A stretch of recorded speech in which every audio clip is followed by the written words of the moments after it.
تست شدیم محکم کردن گره ابو از بولوش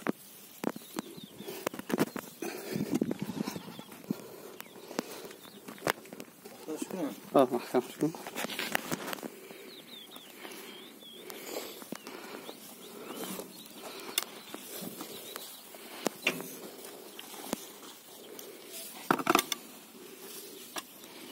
شد بسنده است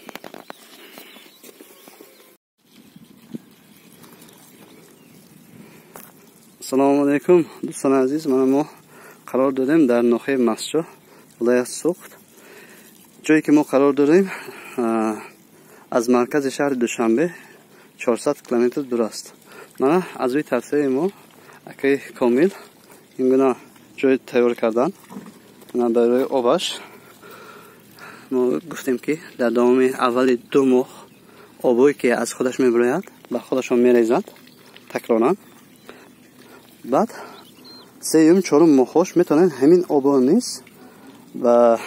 دهخانیش نیست استفاده کنند و معیاری مقرر گردیده اینچنین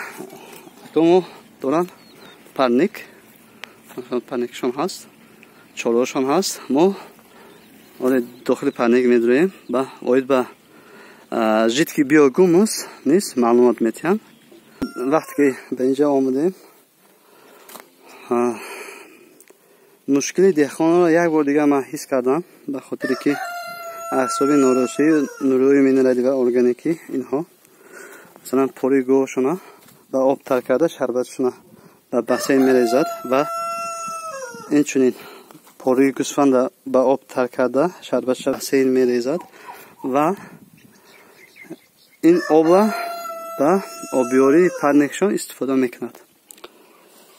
خب لیکن ما خدا خواسته باشد بیاگوم جدکی هم تیار کرده ایستادیم با این پرابلم پیشنهاد انیق دستوردهی انیق داریم نصیب که